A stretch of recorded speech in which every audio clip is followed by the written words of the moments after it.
Kesi namba 3695 ya madai mchanganyiko ya kuomba kurudishwa kwa mchakato wa mabadiliko upatikanaji wa madai ya katiba mpya inayoikabili Tume Huru ya Taifa ya Uchaguzi zamani ikifahamika kama Tume ya Taifa ya Uchaguzi pamoja na mwanasheria mkuu wa serikali.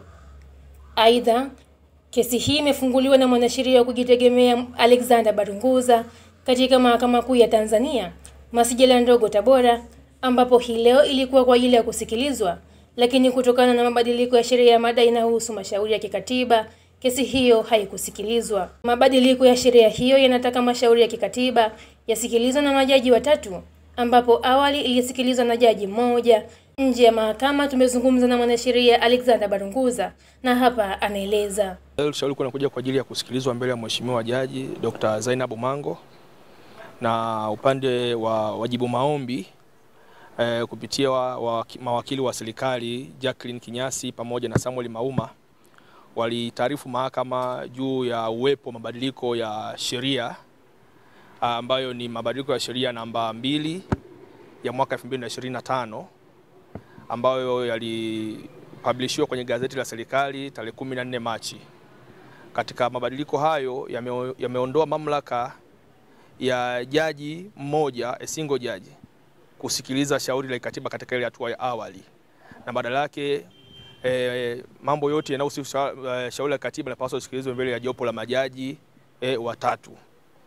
Kwa hiyo baada ya kutoa taarifa hiyo, Mheshimiwa Jaji aliweza kurekodi, na mimi pia nikapewa fursa ya kuweza kujibu taarifa hiyo. Nikakubaliana na wao kwamba ni kweli ama mabadiliko yalitolewa tangu tarehe 14 Machi, lakini pia nikaiomba mahakama kwamba itengue maamuzi yaliyofanywa tarehe 19 Machi kupitia jaji Mheshimiwa Daktari Zainabu Mango ya kuwaongezea muda wa kufanya wa kufaili maombi yao, majibu ya maombi ya shauri ambalo liko mahakamani tarehe 19, na kwamba ilikuwa mahakama haikuwa na mamlaka.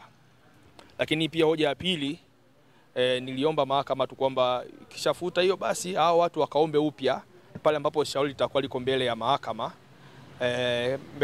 kwa maana ya kwamba itapokuwa iko mbele ya jopo la majaji watatu. Na nikaeleza mahakama kwamba mimi nilifaili nyaraka zangu mahakamani siku tarehe 20 Februari, na hivyo mimi nilikuwa niko ndani ya muda na haya mabadiliko ya kuniathiri kwa chochote. Upande wa pili wa serikali wao walijibu kwamba mahakama wakati nasikiliza tarehe 19 maombi yao yale ya kuomba kuongezewa muda ilikuwa ina mamlaka kisheria, na kwamba pia mahakama haiwezi katengua maamuzi yake, maana inakuwa iko functus official. Baada ya kuweka hoja zake hizo mawakili wa serikali, nilipewa pia fursa ya kuweza kuzijibu, na kwamba niliambia mahakama kwamba haina mamlaka kwa mujibu wa mabadiliko yaliyofanyika tarehe 14, na kwamba hiyo functus official kwamba mahakama haiwezi katengua maamuzi yake si sahihi katika mazingira ya kesi tulionayo. Kwa hiyo Mheshimiwa Jaji baada ya kusikiza hoja za pande zote mbili, Mheshimiwa Jaji alikubaliana na hoja ya kisheria kwamba haya mabadiliko ni kweli yamefanyika tangu tarehe 14 Machi ya mwaka 2025, na akasema kwa sababu jambo hili la kiutawala kwamba yeye peke yake hana mamlaka ya kuweza kusikiliza kwanza tarehe 14 hiyo, ili shauri linapaswa liende kwa jopo la majaji watatu.